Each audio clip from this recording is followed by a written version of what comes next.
you take that to heart, and it doesn't necessarily mean that all of you will be pastors, otherwise, we won't have members of the church.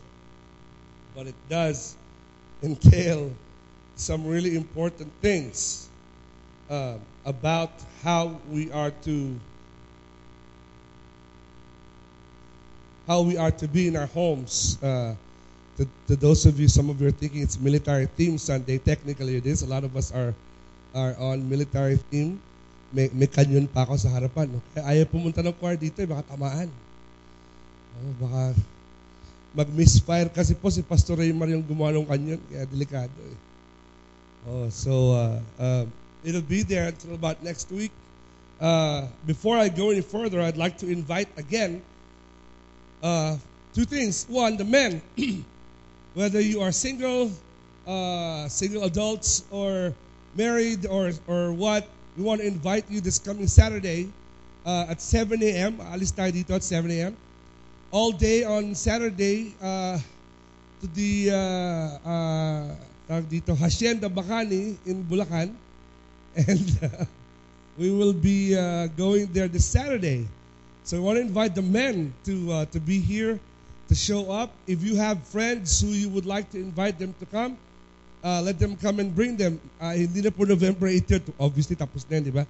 22, so we want to ask the men to come, whether you are married or single, show up. Okay?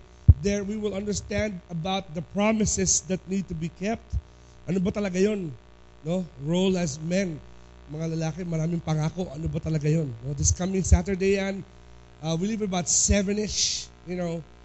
Pastor, what do I need to bring? It's a potluck. So in other words, hindi fiesta. In other words, pag sabi natin potluck, in the IBC tradition, kung ano yung ulam mo ng pananghalian, dalahin mo.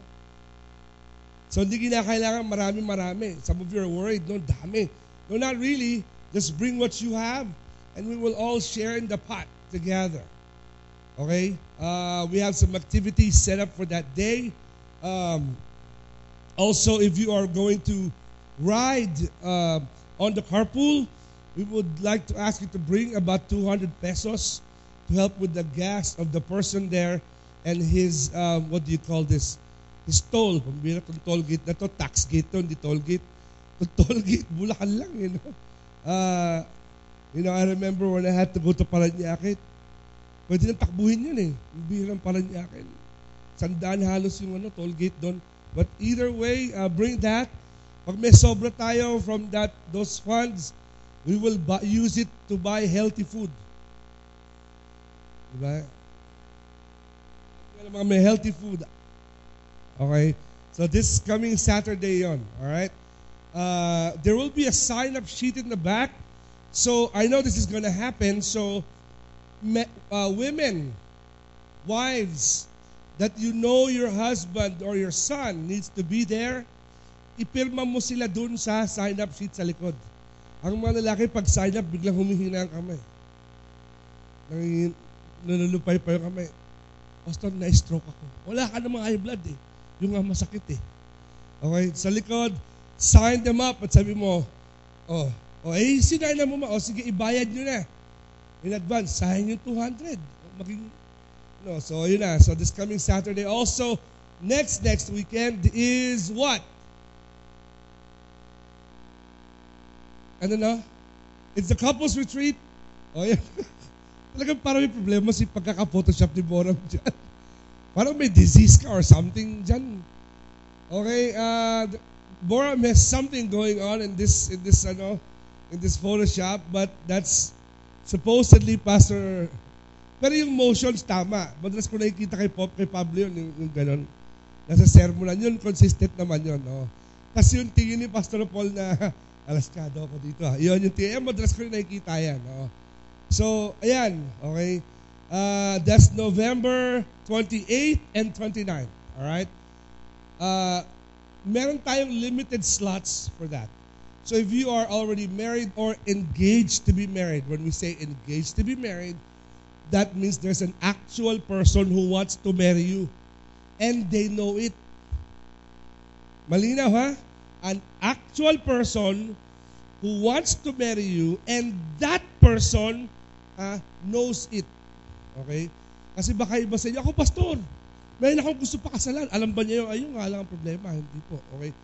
Okay. Pangalawa is, notice what I said, person. Singular. Pastor Jomar, person. Son. Hindi.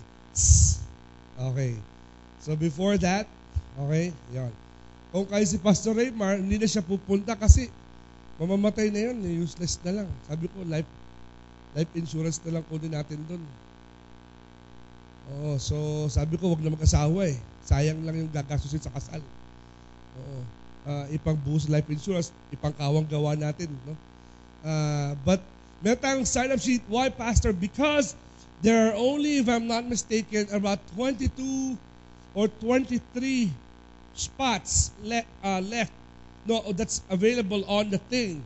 Less the pastoral staff, which is 8 or 9 couples. So there's only about 15 or something slots left.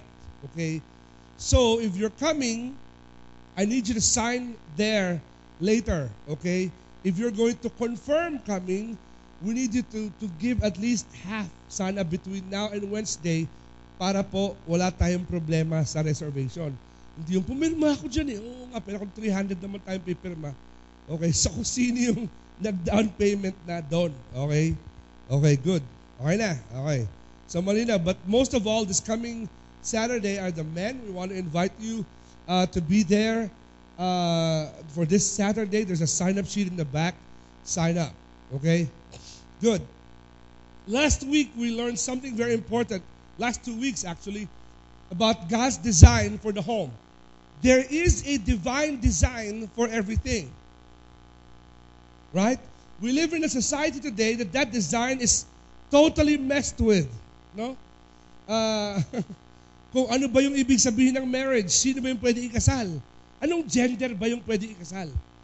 But regardless of how much you mess around with the formula, there's actually a divine design as per the Bible. And you know, if you're here today and you don't believe in the Bible, that's totally your thing. Kung trip mo yan, walang basagan ng trip, go ahead. You know, I mean, if you have questions about the Bible, if you are an atheist, if you are this or that, gusto mong gawin yon, trip mo yan, game. Oo, magkape tayo. Yun lang ang sasabihin ko sa'yo. Oo, okay lang yun sa'yo, Pastor. Okay lang po sa akin yun. But this is the argument I will tell you and I'll pause it for you. And I have paused it for more than 2 decades of being a pastor. Okay? I have never seen anyone. I have never seen anyone. Never, ever seen anyone follow the biblical mandate of how to live, how to be married, how to raise a family, how to relate to people, how to run a biblical mandate. Yung sabi sa Bible. Hindi yung sabi ni pastor, ni pare, ni mare, ni father, mother, brother, sister, how do you brush your teeth? Hindi yun.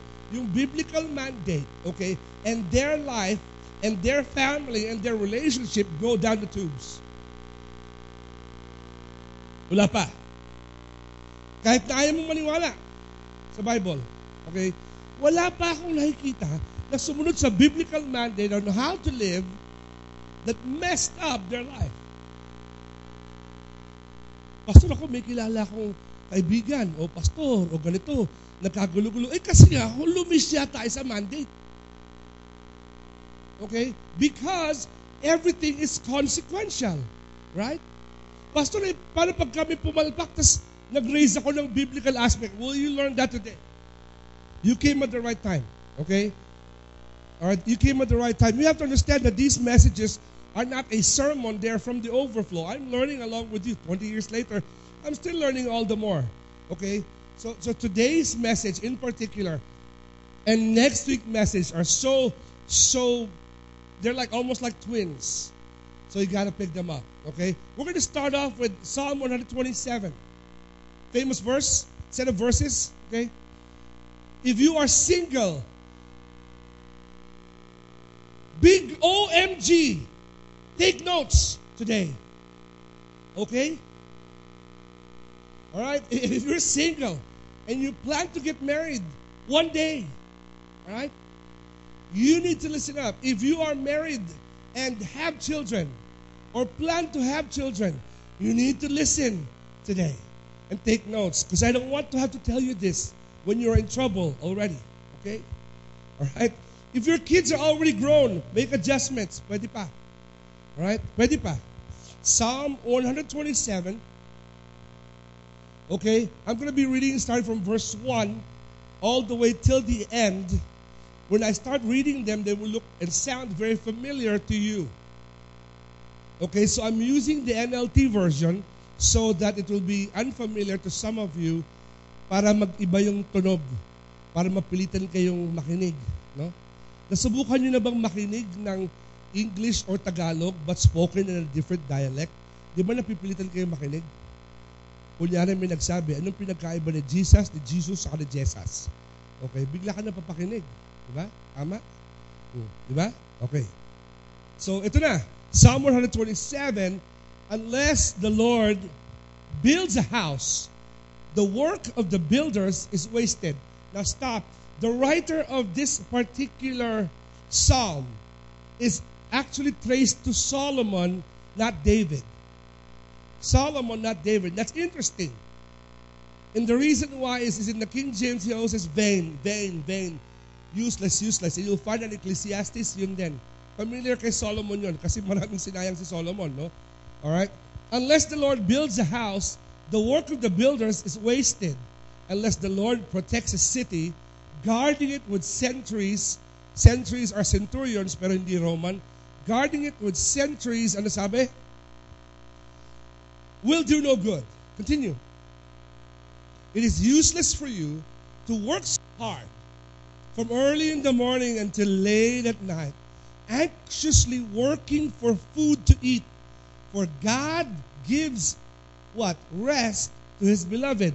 If you have a pen or if you can make notes on your iPad, no? Or on your lagyan mo doon Matthew chapter 6.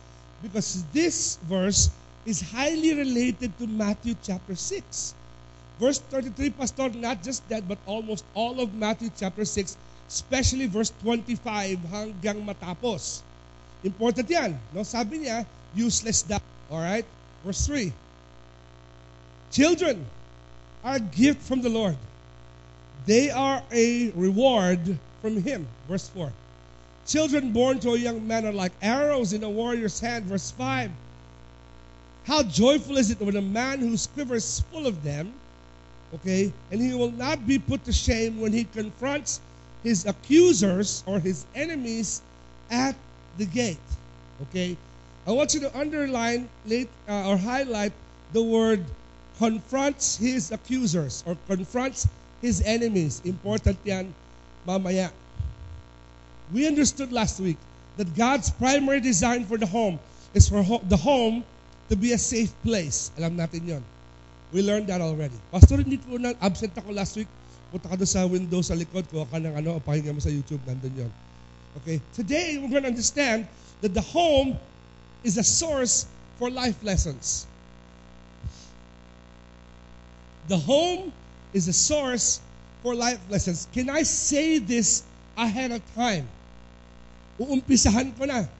Okay? Listen. Your family, your children will learn about life with or without you. Right? Your children, your family, your husband, your wife will learn about life with or without you. Ang pinag-uusapan lang natin, yung source. Yung source. Let me ask a private question for the men to answer for me. Where did you learn sex? Married or unmarried?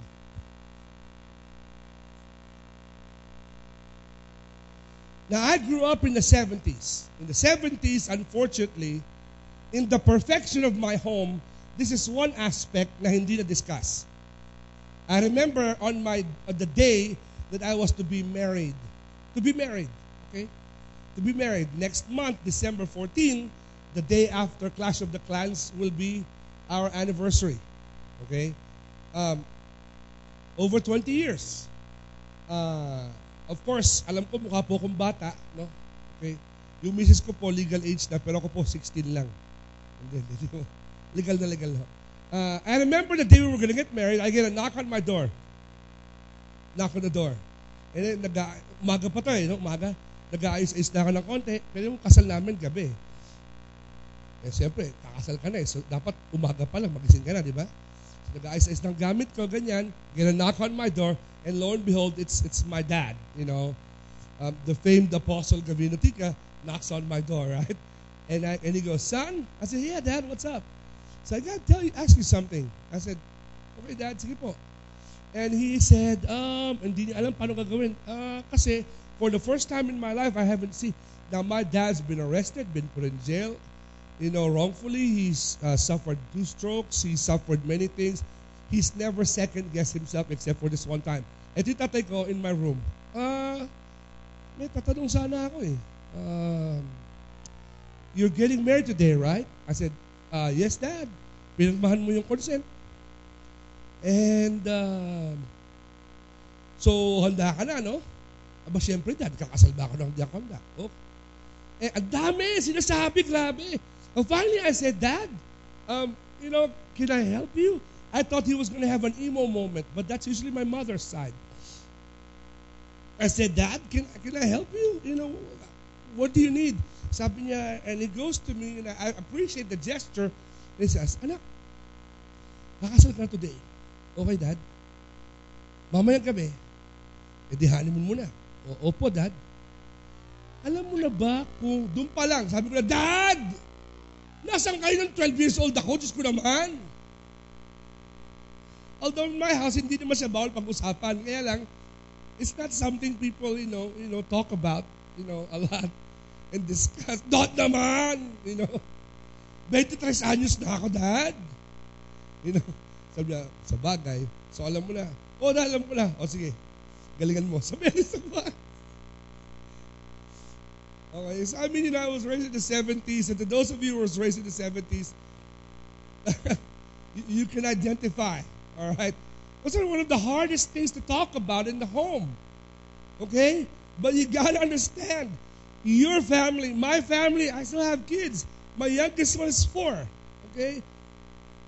They will learn about life, about themselves, about God, okay? Without your help or mine. Ang pinag-uusapan lang natin, anong source?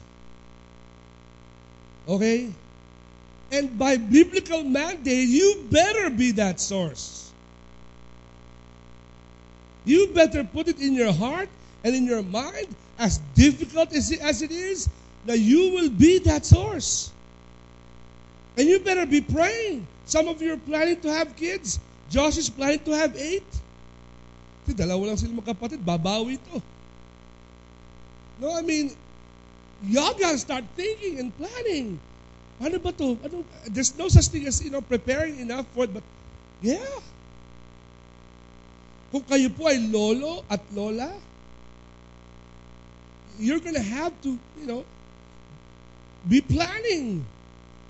Okay? As to how you're going to do life. Okay? If you are alone in the home, you gotta be planning. Okay? In the world's crazy setup, iba't iba na yung mga setup ng mga tahanan ngayon, man, the mandate doesn't change. Okay? That the house is the source of life lessons. Pastor, I get it and I understand. You know, we understood last week that true success is taking your family to their God-ordained destination. We also understood that true success in the home is what? Is that letting God build your house with His standards, His ways, His decisions. His standards, His ways, His decisions. What does that mean, Pastor? Paano pong magiging source of life lessons yung tahanan ko, yung family ko? How does that happen? There's some of you here who are singles and you're saying, Pastor, you know, I don't have a family, so I'm not worried. Not really. Because if you're single, Lalo na yung mga single, and I know this, I'm a guidance counselor, hello. Meron mga tao dito na single, that God has placed you as an authority figure in the home of one of your nieces or nephews, and for some reason, mas gusto ka nilang paniwalaan kaysa sa magulang nila. Start thinking, tama ba ako? Yes. Okay, I'm not single, obviously. Okay?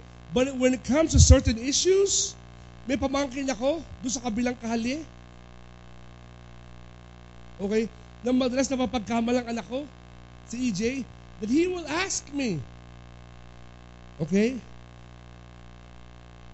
When he needs to learn how to fight, he needs to ask me. Uncle James, kasi yung sa akin pong labanan, may gloves na sinusuot. Yung daddy, ganun, no? So God has placed you. Isipin nyo, if you're single this morning, meron kang pamangkin, ha? Meron kang pamangkin, o estudyante, kung teacher ka lalo, naku po, kung teacher ka lalo. If you are a teacher or a mentor, God has placed you in a place to fulfill in the lives of your students or people. That you are that X factor. For some reason, God knew na sa isang aspeto ng buhay ng batang yan, magkukulang ang magulang, ikaw ang nilagay doon. I will explain to you why God does that, even to single people, later, in the second point. How do I do that, Pastor? If the home is a source of life lessons, ano ibig sabihin nun? It is a place where one learns about God, spiritual formation, and character. Ano ba, Pastor, yung ibig sabihin ng spiritual formation? And how do I do that? Well, first of all, in order for a home in your life to be a source of life lessons, as it says in Psalm 127, it must be, one, a home built on God's standards. I said earlier, there is a divine design for everything. In other words, merong standard. Merong standard. Pag sinabi pong standard, hindi yung pwede baguhin. It's a standard, okay? Whether you like it or not, it's a standard. Okay?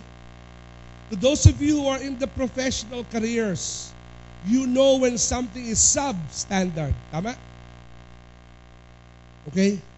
To those of you who are like me, whose number one job outside of the pastorate, actually hindi din inside the pastorate, is to troubleshoot. Alam niyo ibig sabihin ng troubleshooter? Pastor, yung mga namamaril ng trouble. Sometimes, ganoon ako. Yung nagpo-point out ng mga problema. Okay? You know when something is out of standard. Alam mo yun, something inside you says, this is not in standard. Something in your heart tells you, may hindi tamang nangyayari. Something in your mind guides you from the Holy Spirit, tells you, there's something's not right.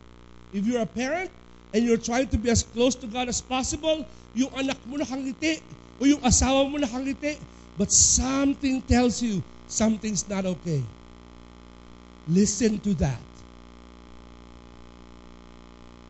Maybe it's not happening yet, but you feel there's something and God has placed you in that strategic role. Andito ko, you're watching for the enemies at the gate and you're saying something's not right. I don't know if it's happening o mangyayari pa lang, pero God has put this in my heart. Game, tingnan mo lang, mag-ingat ka lang.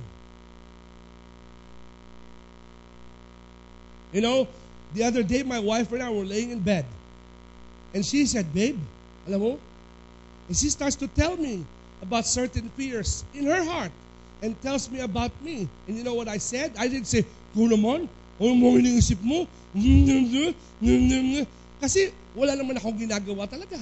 At wala naman akong problema so far.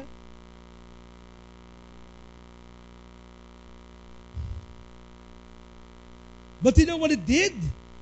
Naging aware po si pastor. Ha? Naging aware po si pastor. Baka naman may sinasabi yung Panginoon sa kanya, hindi ko alam.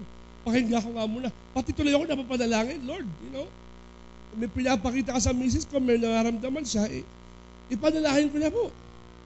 At makapag-ingat-ingat po ako. Ang tawag po doon, yung role natin sa bahay. God's standards. Look at Psalm 127 when it says, it is useless. What a strong word. It is vain. It is vain. It is useless. What it says. Wala daw kwenta. Alam niyo, masakit aminin ng isang ginagawa mo that you put your heart into it, walang kwenta. Nasubukan niyo na ba yun? I remember many years ago when I was put in the hospital because of my diabetes and I couldn't control my sugar. So hindi na ako kumakain. Ang kinakain ko na nga lang, prutas. Pag-check ng sugar ko, 300. Galit na galit ako. Hindi na nga ako kumakain. Ang kinakain ko, isang pisngi ng mangga tsaka isang balat ng orange. 360 pa rin. Oh. Was I making an effort? Yes. But my efforts, regardless of my sincerity, was useless. Kasi I didn't know. Why? I was doing it in a substandard way. Yung pala may standard. Okay? In a substandard way. But look at Deuteronomy chapter 6, verse 4. God lays out the standard. Sabi ng Panginoon, Deuteronomy to the family, sabi niya, men, fathers, sabi niya, teach this to your children. Love the Lord your God with all your heart, with all your soul, and with all your might. That is the standard. Standard 1. Sa mga leaders ng home. We learned last week that is called the practice of Shema. S-H-E-M-A. Alam niyo kung ano tawag doon? Spiritual formation.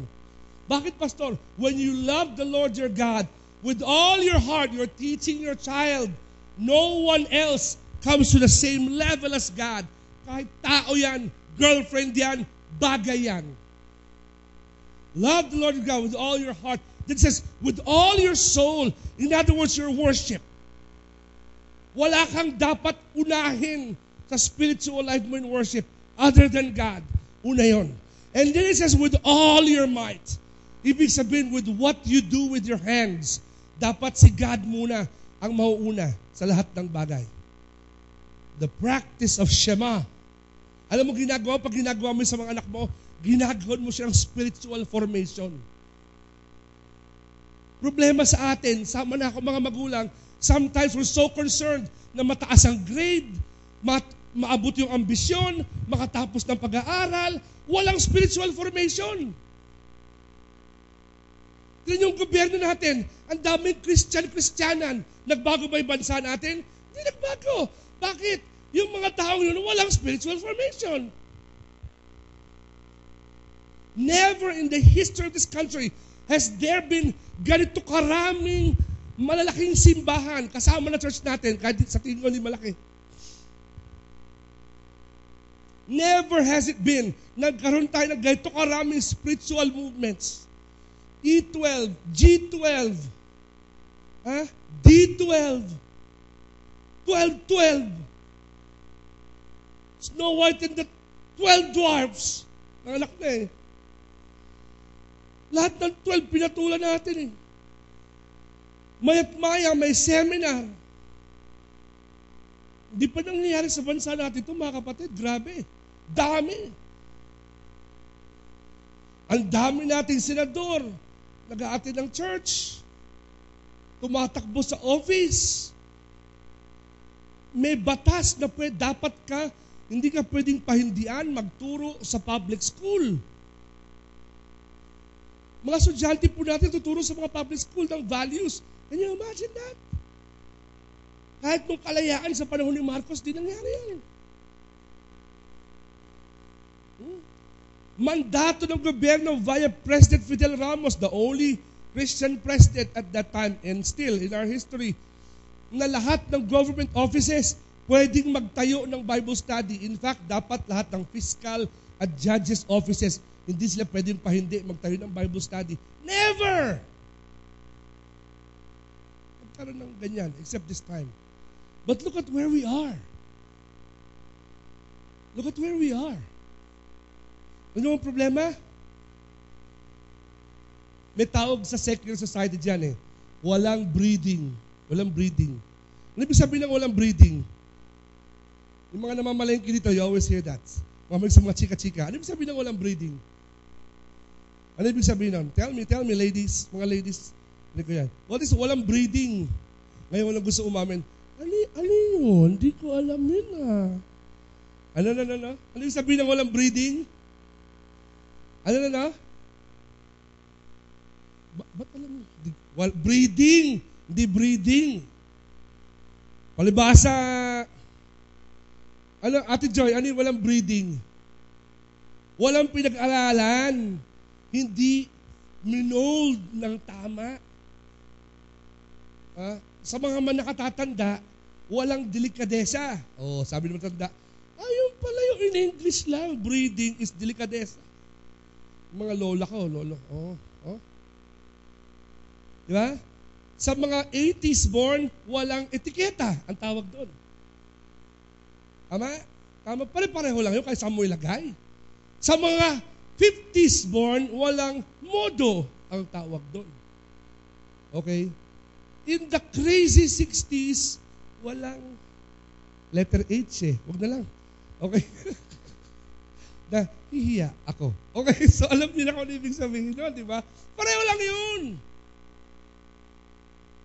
Sabi niya, everything from and all the singles said, read the word, everything from, lakasan niyo singles, courtship, Pastor Joms, hindi ships courtships, courtship, everything from courtship to death must be by God's standards. Kayo mag-aasawa ng either hindi nakakakilala sa Panginoon, that's one, dapat yun din na pinag-uusapan pagka-Christian, di ba? Dapat, ang linaw sa Bible yun Marry someone who has a relationship with the Lord. Okay? Pangalawa, Pastor, nang i-insult ka, hindi po. Tignan niyo maigi sa statistics. The number one cause of splits in the home is not money. It's differences that stems from either religious belief or standards based on religious belief. Number one, pinag-aaway ng mag-asawa. Hindi pera. That is American stats, Filipino stats. Okay? So I know my stats. Courtship, no?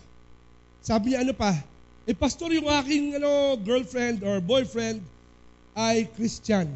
Christian ba yan o Christian? Ano yung Christian, pastor? Yung nandito lang pag may kainan. Christian. Anniversary, birthday, yung mga ganon. Christian. Para si Pastor Raymond, Pastor, bata pa ako, nag-exercise na ako, weightlifting.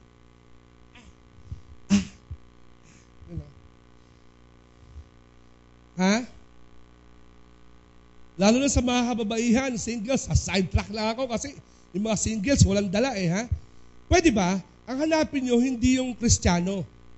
2 singles sa susyudad ngayon. Sinabi ko na kanina. Ang hanapin nyo, yung mas nagmamahal sa Diyos kaysa sa inyo. One golden rule, if that person is God's will for you, they will lead you closer to Christ. If they lead you away from Christ, they're out of the will of God. And please don't bring them to me to Christianize them. Merong iba na sa awa ng Diyos, at palad ng buhay, pinabayaan ng Panginoon, magkakaroon ng Pero kahit na mangyari yon, behind pa rin sila sa Christian maturity. Mahirap yun. Okay? Hanap ka na someone is more mature than you. Pastor, ang hirap maghanap ng lalaking ganon. Okay lang. Okay lang, mahirap makahanap. Basta makahanap. No? Iba sa inyo, first trip, second trip, third trip, nalagpasan na, nangihinayang, Pastor, yung last trip, dumaan kahapon, kahit bad trip, pwede na. Hindi po. Okay? Everything and everyone must stand in compliance to His design. This is true spiritual formation. Rear and raise spiritual practices in them by God's standards. Alam mo ibig sabihin nun? Simple lang. Baka masyado malalim eh. Know when to say yes, when to say no, and know why you're saying yes and why you are saying no.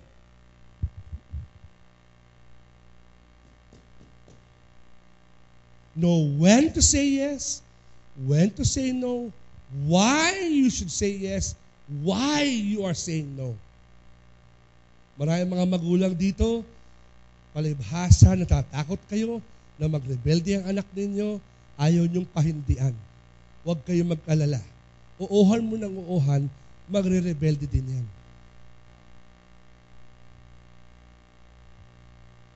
Okay? Huwag mo ipaliwanag kung bakit oo, bakit hindi. Hahanap yan ng paliwanag sa labas. Most of the time, mali ang paliwanag na yan. Tama? Kahit tama yung reasons mo for saying no, sabihin niya, ba't kaya humindi yung magulang ko? Tanong sa barkada, ba't kaya humindi? Pare, ano yan? Tapos ka na. Yari ka na. Okay? Yari ka na doon. Ganun lang, simpleng slip of the ano lang. Simple lang. A small amount of inconsistency, an inch of consistency will yield a yard of results. Pasok ganun pala kaselan yun. Opo, kaya nga, lahat, ganun, standards of the home. Since inconsistent ang standards ni Pastor James, kailangan I have to rely on something that is greater than me. Sometimes my wife reminds me, hindi pag nandun yung mga bata, pag dalawa lang kami, babe, parang medyo over yung ano mo doon. Ako naman parang, kasi, oo nga. Kasi pag pinag-usapan natin yung Bible, sigurado talo ka na. Tama? Standards. Singles, standards. Isa lang yan. Okay? Isa lang yan. The home must be built on God's standards, otherwise it is useless. Sayang ang effort. Second, if you notice, I'm doing this almost like a seminar type. I'm having a hard time because I'm used to just preaching, but I have to be so careful with everything unless you missed it. The family is a source of life lessons also, not only when it's built by God's standards, but secondly, that it must be treated as God intended. It must be treated as God intended. Look at Psalm 127, verse 2 to 3. It describes how we live life and how God designed family and children. Magkaiba. Unless the Lord, it is useless for you to work so hard from early morning until late night, anxiously working for food, for God gives His beloved rest. His beloved, stop. In Matthew chapter 6, verse 25, I want you to look, that's why pinapapunta ko kayo dito. Matthew chapter 6, verse 25. Ano sabi niya to do this? To work. Sobra, no? Work so hard. Okay? Ano sabi? Because God gives it. Now look at 6:25. That is why I tell you, ano sabi? Model style. Pakinamnam po. Ano sabi sa Psalm 127? It is useless to work so hard. He didn't say work hard. Work so hard. Staying up late, waking up so early. Bakit? From early morning, now go to Matthew 6:25. Ito yung rational ng Psalm 127.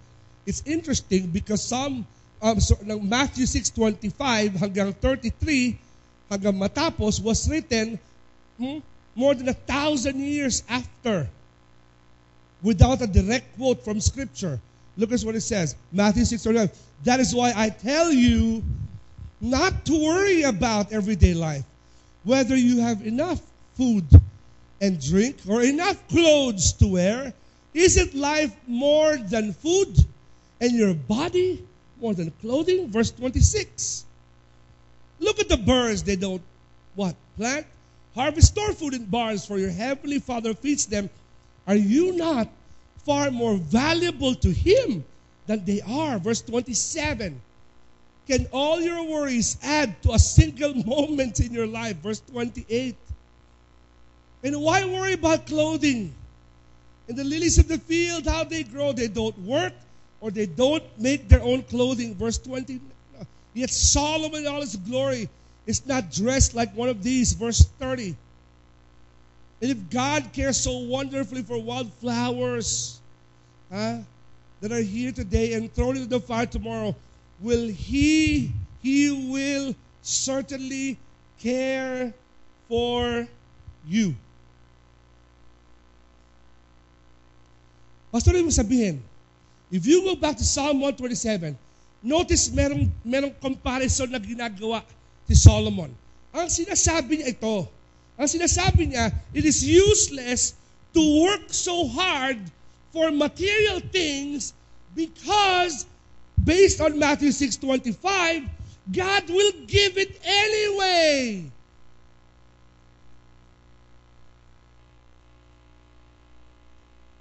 Sabi niya, will He not give you much more than this? Yung pinagkapaguran mong TV last year, laos na ngayon. Yung pinagkaipon-ipunan mo kung ano-ano, wala na ngayon. Sabi ko nga last week, you're so caught up in securing the future, you forget memories today. To make memories today. Bakit, Pastor? Sabi ni Solomon, who had everything, by the way, useless daw lahat to kasi bibigay naman ng Diyos lahat yun. Pero, next verse, children are a gift from God. Did you know we only have 2 gifts that is given from God? 2 real gifts given from God. One is found in John 3:16. For God so loved the world that He gave. Sino? His only Son. Salvation. Number 1 gift ng Panginoon sa lahat ng tao. Salvation.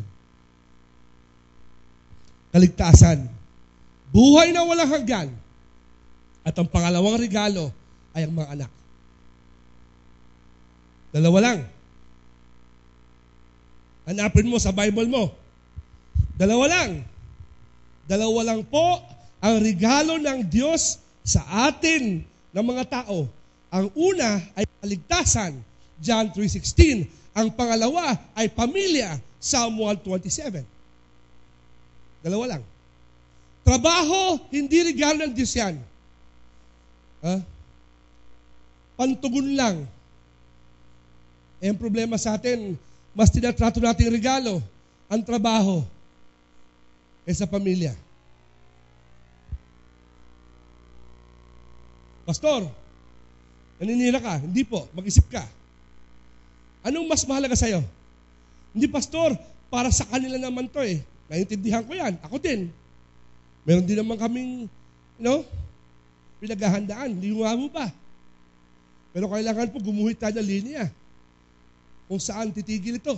Dahil po ang trabaho, ang pag-aari, ang lahat ng bagay ay bibigay ng Diyos pag kailangan mo. Ninasabi, di ba? Tama ba?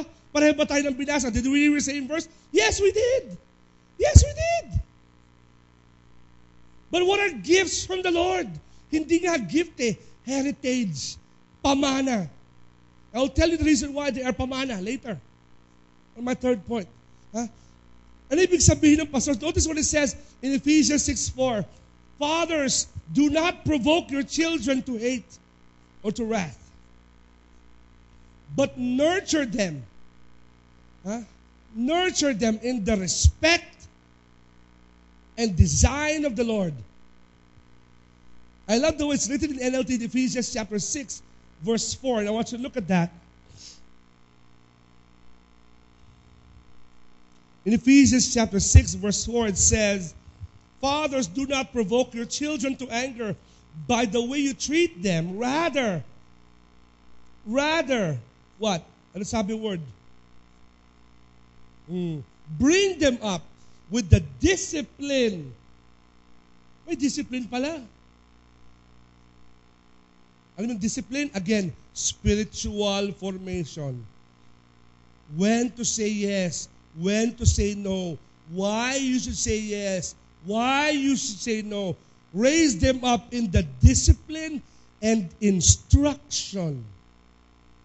With the discipline and instruction that comes from the Lord. Hindi po kaugalian, hindi po kultura, hindi po tradisyon. Yung mga yun ay nagbabago. Tama po ba? May mga tradisyon noong unang panahon na hindi na angkop ngayon. Pag ginawa mo ngayon, alaskado ka. Pangalawa, hindi ka din maintindihan ng mga tao. At nagbabago yan sa iba't ibang lugar. Dito sa Pilipinas, pag may matanda, nagmano ka, sasabihin ng matanda, kaawaan ka ng Diyos, pagpalain ka ng Diyos. Sa Amerika, hablutin mo ang kamay ng isang tao, ilagay mo sa noo, sasampalin ka niyan. Oh. Lalo na kung Pilipino nagpapagap na Amerikano. Tinanong ko, Pilipino kayo? Sabi niya, no, I am from Hawaii. Paano niya ako naintindihan? True story po. Sabay labas sa elevator, nagtingin na kami ni Pastor Jandy.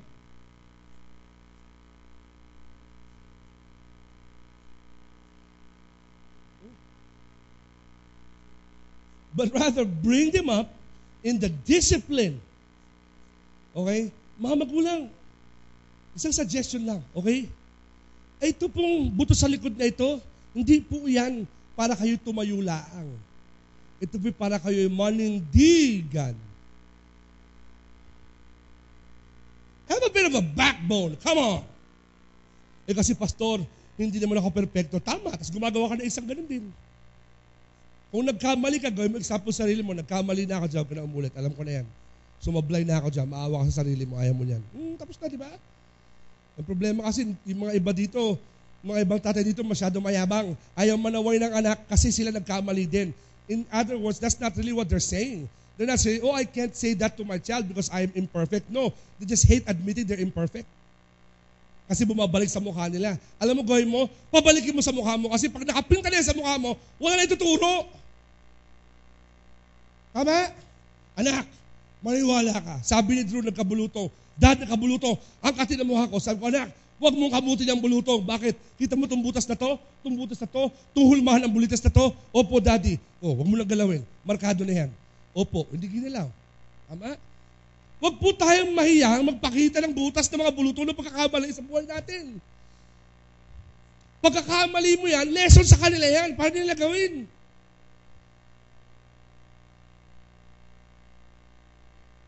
Huwag ka mag-alala. They know you're not perfect. They smell your breath in the morning. Okay? So, I mean, don't raise such high expectations of yourself. Get your expectations from God. Fulfill your mandate in the home. And that is to be the source of life lessons in the home. Nurture them.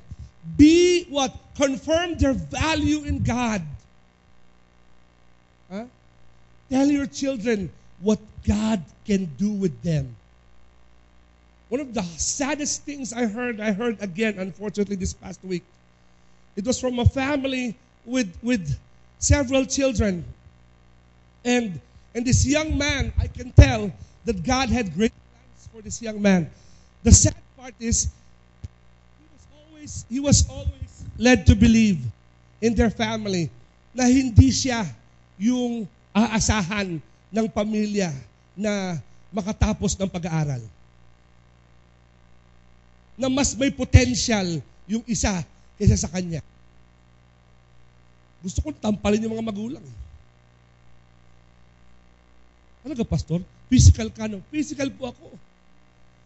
Kalokohan yan. Kung ang bata ay regalo ng Diyos, hanapin mo kung saan gagamitin yung regalo. Tinagalog ko na. Sorry po. Sa maraming nanonood, pag-season for the family.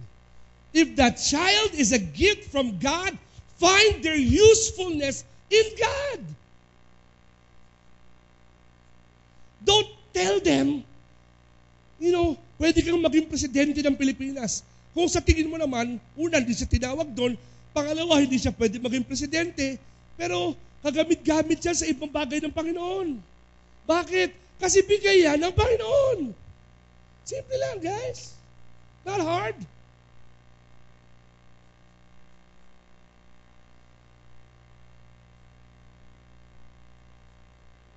When I teach at my school, I ask the kids, what do you want to be when you get out of high school? And then I ask them the next question, is that what you want or what your parents want? And I test them. Not psychologically, I test them verbally. Bakit? Bakit? Bakit? Bakit? Bakit? Sa mga estudyante ko, alam nyo, totoo yan. And I will show them the uglies of that profession.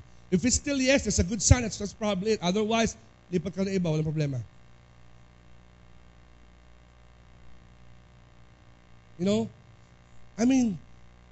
Confirm their value. Sabihin, kung marami kayong anak tulad ng sa akin, o isa lang ang anak nyo, sabihin mo, anak, anong gusto gawin ng Panginoon dyan? Subukan mo gawin sa Panginoon, magagamit ng Panginoon niya. Kaya mga anak natin, kung saan ginagamit yung mga talento, pag sa dulo, wala din.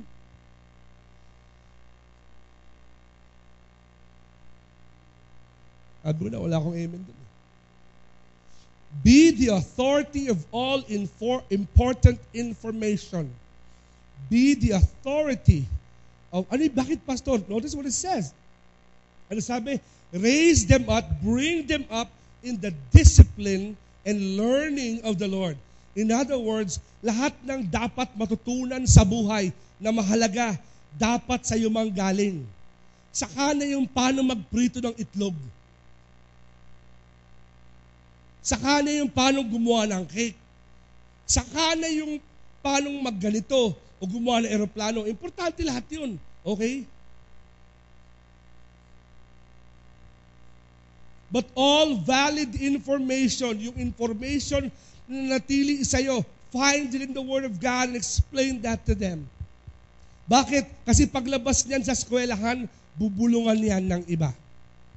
Alam mo, kung paano nagkakaroon ng baby, tapos ka. In today's internet age, you're crazy. Hindi mo pwedeng bakuran yan 24/7. Maniwala ka. Sa mga nag-internet dito, alam mo yun. Hindi mo pwedeng sundan yan sa lahat ng bahay na kanyang pupuntahan. Ibig ba sabihin ng pastor, hindi siya magkakamali? Posible pa rin kung magkakamali yan. Sa amin, nagkakamali pa rin kami, di ba? Pero sabihin niyo po, kapag yan nilagyan mo ng spiritual formation at yan ay naligaw, alam niyang siya ay naligaw at alam niyang paano babalik. Sa tulong mo o hindi sa tulong mo. At pag yan nanatiling wala, problema niya sa Panginoon yun. Pero pag inaabot mo siya at habang inaabot mo siya, alam niya na binabalik mo lang siya kung saan mo siya hinubog sa salita ng Diyos. Yung po ang pagkakaiba ng batang pinalaki sa pangalan ng salita ng Diyos kaysa sa pangalan ng prinsipyo. Pag yung bata ay nawala at ayaw sumunod, nagrebelde, gumawa ng sariling daan, ang hirap pabalikin yan. Pero pagka po yan, nasa isang tabi at nagiinom at nagwawala, alam niya, kada tagay, anong ibig sabihin yan sa Panginoon.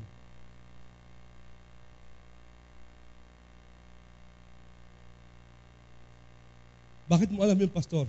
Alam ko po yun. Hindi po lahat ng lumaking simbahan ay pinalaki ng tama. Salamat po sa Panginoon, nakabalik ako. At masakit nun, hindi na magulang ko na wala ako eh. Yun ang masakit eh. Ganun ako kagaling. Hello, kaya ako yung guidance counselor, di ba? Kaya po meron akong special ministry parate. Alam niyo yun, ministry sa mga adik, lasinggero, masasamang tao. Puro yun. Yun yung mga nakapaligid sa akin. Puro ganun yun. Maniwala kayo sa akin. Hindi. Pag malapit sa akin, loko-loko yun. Mamaya, dahil hindi papasin sa akin, Uy! Paul! Ha? Sino ka? Di kita kalala. Di po, di ako may bilang mga tinda-tinda. Sabi ni Diyos, buti na lang, di kami close si Sir. Sa kainan, close kami. Ganun din.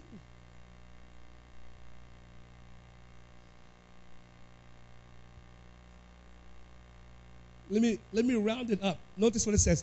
They are kingdom properties on loan to us. Our family, not just children, our family are kingdom properties. Notice Matthew 6:33. Ano sabi? Seek first the kingdom.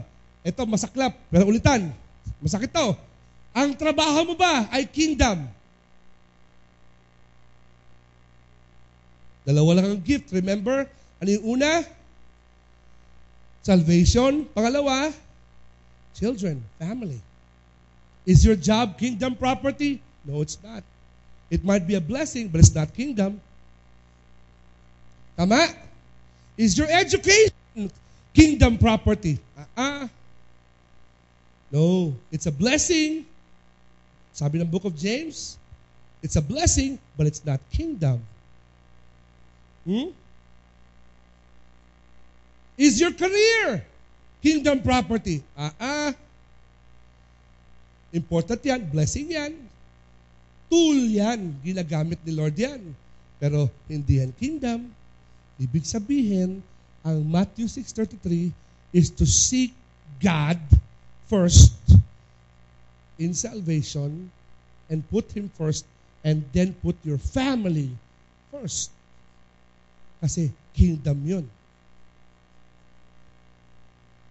It's interesting kasi in Matthew 6, seek the kingdom and then all these, yun na yung things, doon palang dadating. Baliktad tayo. We seek what? Seek first the things and then all family will be given to you. That's not true. It's never worked. Never work. Will never work. Never work. Kahit unahin mo pa ang ministry lang, tas iwan mo yung pamilya mo, which you will learn next week, wala din lahat yan. Believe me, I've been witness to too many. It happens to the best of us. Sometimes, I feel I'm too much of it. I myself.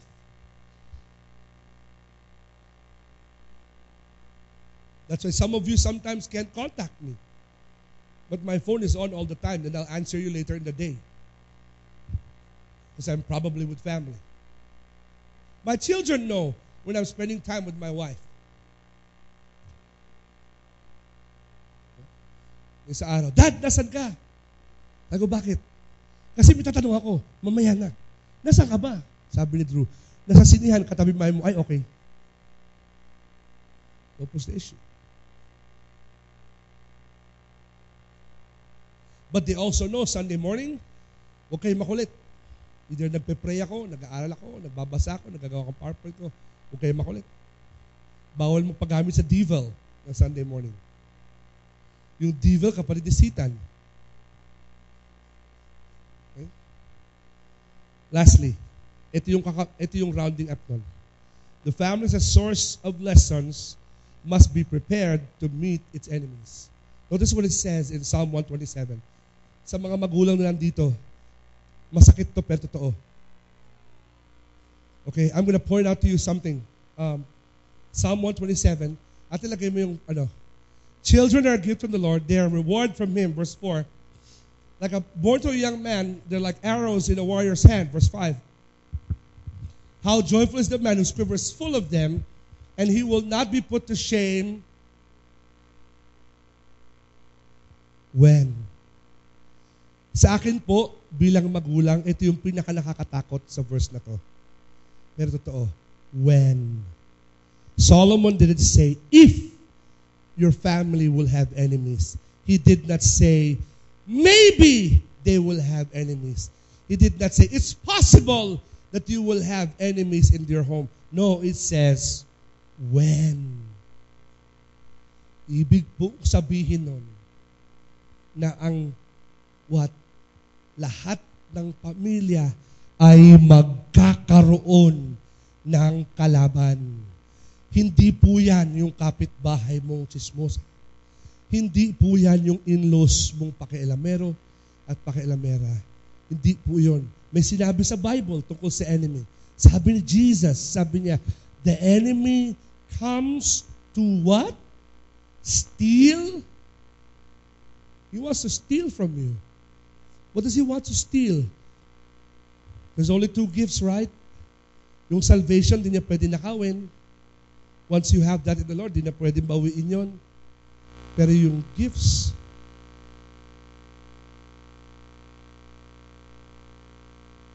ito tayo sa loob.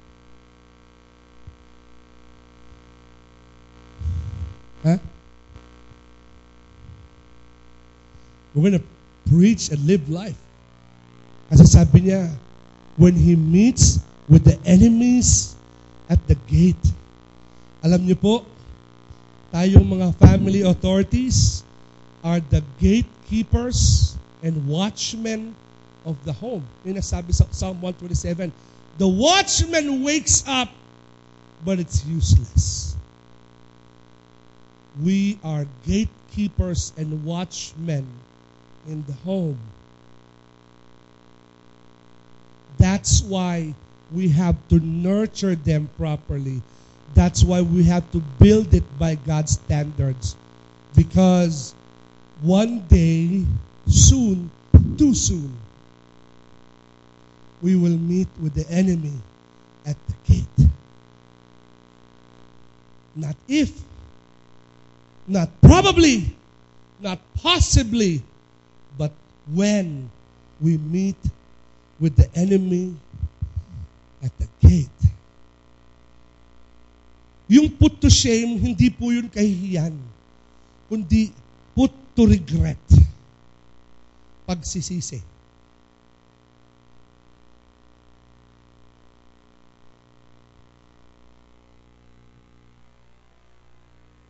Huwag po tayo masyado caught up sa shame. But sabi niya, anong quiverful, pastor? Marami. The word full in the Hebrew means solid. It means together. It means tied together. Strong. Put together. Yung pong ibig sabihin ng quiverful. Ano ibig sabihin ng pastor? Na walang magkakamali? Hindi po. Pero alam niyo, napansin ko, kapag kang isang bungkos, natanggal ang isa, pag nakataling mahigpit, madali ibalik. Pero pag ikinalat po niya sa bulansangan, good luck na lang sa'yo. Hindi mo makakuha yan. Sabi niya, blessed is the man, what? Whose quiver is full, because it will be solid, full, whole, unbroken. When he meets his enemies at the gate, you are the weakest link. Know that you are, I am, Pastor James is the weakest link when you don't build and nurture by God's standards. If we fulfill 1 and 2, wala tayong problema pag may kalaban. May mahulog man, madali ibalik. Kaysa naman yung kung saan-saan. This past week was actually quite somewhat dramatic for me. Because one of the preachers that I really like when he preaches, I don't adhere to everything he says, but when I was starting in ministry, I started to listen to this. He became popular, but he wasn't popular noon. His name was Dr. Miles Monroe. He is the proponent of what they call the kingdom principle. Ngayon, naging sikat na siya. But last week, he died, and his wife, of a short plane trip on a private jet. He and his wife, Dr. and Mrs. Miles Monroe, pastor from the Bahamas, namatay, nag-crash. Malapit na mag-land yung airplane. Just crashed and died. Wow. And an entire ministry, entire worldwide ministry, went down to its knees. Can you imagine? Plane crash, hindi nga continent to continent, just from one end of the Bahamas to the other. Ang liit lang po ng Bahamas, malaki pa Luzon. But because of the strong winds during this time of the year, that thing crashed. Patay yung mag-asawa. One of the last words I will remember, I used today and adapted it to the family, and that's this. This is an adaptation from Dr. Miles Monroe's sayings, and that is this: your effectiveness as a leader of the home will be seen by what your family does when you are gone. Your effectiveness, my effectiveness as a leader of the home will be easily seen with what my family does when I am gone. Hindi po if they will make mistakes as they're growing up. It's what we do, what you do, what I do, when they're gone, or what they will do when I'm gone. Doon daw po magkakasubukan ang tibay at husay at effectiveness ng pagiging leader natin sa tahanan. Kapag ka po makikita kung anong gagawin ng ating mga pamilya kapag ka wala na tayo.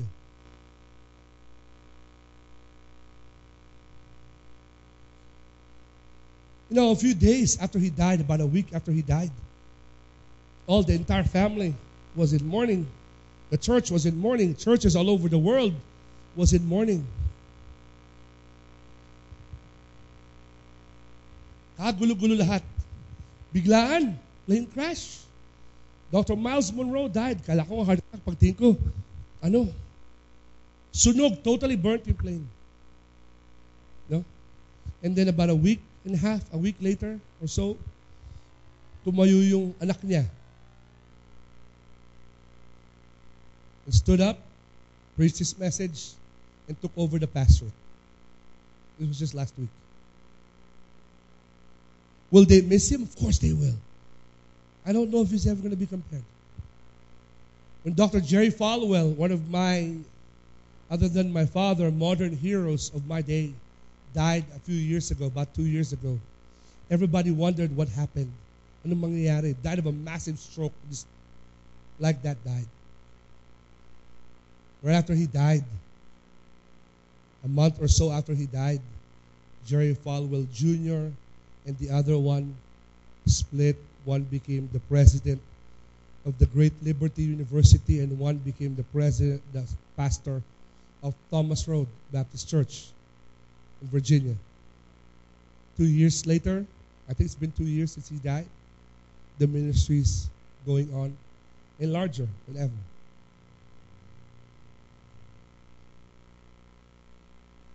Your effectiveness as a leader of the home will be seen by what your family does when you're gone. And it doesn't necessarily have to be like nagtayo ba sila ng massive business or na gumawa sila ng mga empire or some kind of world-changing movement. No. It's that simple question, will they continue with the faith that you have instilled in them, or will they go their own way and be gone?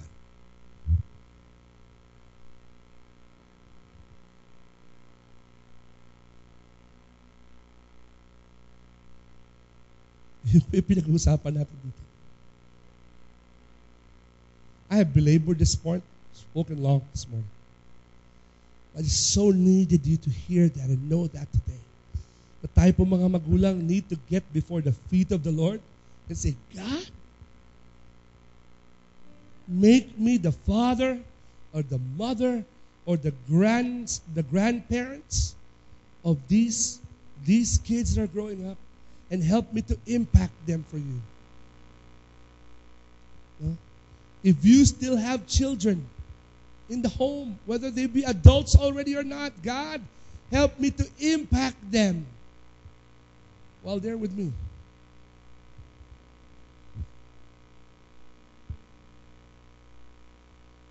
Help me to impact them. You're single.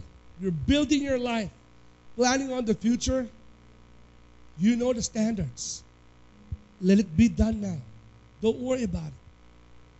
Pastor, baka naman pag masyadong hapit yung standards ko, wala akong makita. Hindi po. Maraming malalaglag sa listahan. Pero sa lahat ng mahuhulog, meron po lulutang dyan. Mas madali nang pumili pag ganun. If you're here today, saying, Pastor, I want that kind of a family. That's what I want. That's what I'm praying for. Can I ask you, have you received the first gift yet? There's the gift of salvation. Kilala mo ba si Jesus Christ as your Savior? Hiningi mo na ba sa Panginoon, Panginoon, change my heart, change my life? Lord, I want you to change my life. Have you done that? If you haven't done that, hindi mo siya ma-raise yung mga pamilya mo into the nurture of God kasi you can't understand it yet. Kailangan mag-start sa'yo yung transformation ng home. Change your life. Change your heart first. I ask you a simple question this morning before we pray. If your family follow your footsteps, where are they going? If your family follows your footsteps, where are they going to end up? Will they end up at the success of the ladder in this world? Tandaan yun, di kingdom yun.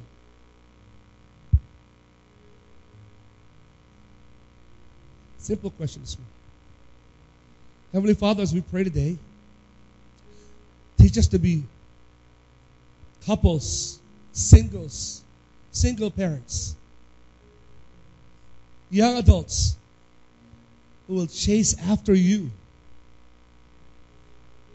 who will live after your pattern, after your design, who will love you with all of our heart, soul, and might. Put you first in. Mahirap, Lord. It's hard to be consistent. But Lord, it's the only way that will work. Teach us, Lord, to be challenged every day to do that. Would you stand with me this morning? I just want to invite you to pray. Pray with us here this morning. If you're here today at this church, at our church, and I ask you something, if the Lord has spoken to your heart, like He's spoken to mine, mga isang buwan mahigit na po akong ginugulpi ng Panginoon sa preaching na to. Mahigit. Sa pag-aaral pa lang. Lord spoken to your heart, mind today. Would you come to the altar with me and pray and seek the Lord together? Say, Lord, I want to be the father you've designed me to be. You want to be the wife you've designed me to be. You want to be the husband. You want to be the wife you've designed me to be. Lord, I'm single, but prepare my heart, even right now. Prepare mo na po ako, Panginoon, right now. Because I want to do right. You know, I want to raise myself in your standards. Isa lang kasi yung standard non-negotiable yun. Isa lang ang standard, mga kapatid. Isa lang ang naintindihan ko sa standards, di po ako ininyero.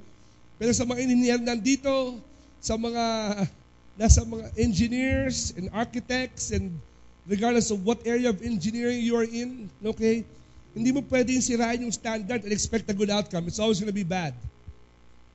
You can even really just change the standard. Kaya nga standard yon, hindi dapat din nababago. If you are single and God's put that in your heart, seek the Lord today. Lord, help me be the man, the woman after your heart. If God has placed you in authority over some people, and they're not even your kids, but God has placed you in authority over them, sabi mo sa Panginoon, Lord Jesus, Help me to impact my family. Maybe some of you, you're here and you're the only Christian in the home. No? Or maybe you're a single parent, in the home today.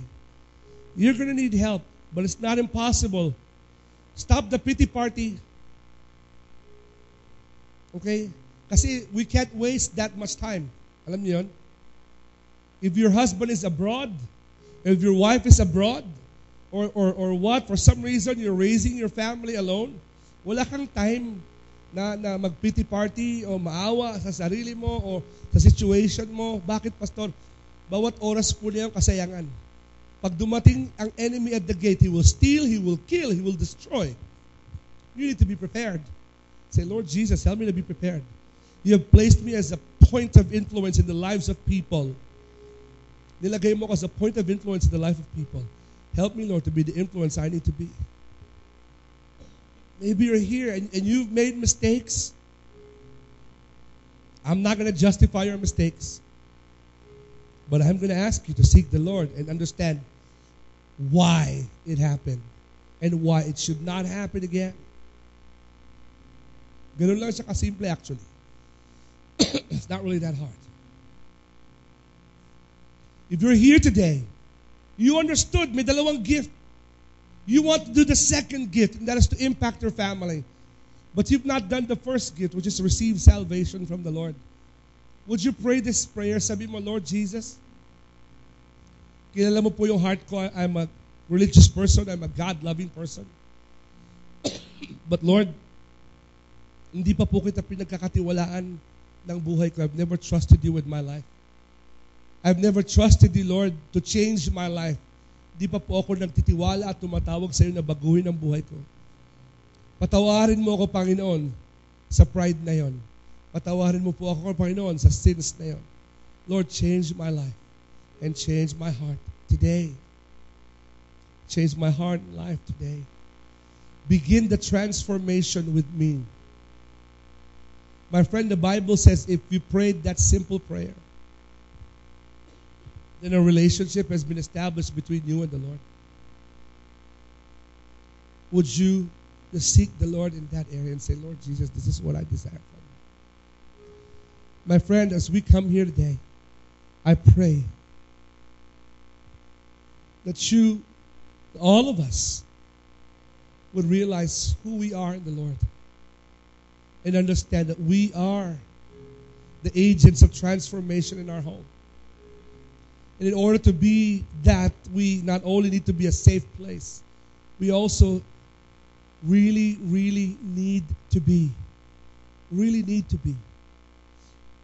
the molders of our home. The life lessons source of our home. Father, teach us to strive for that every time.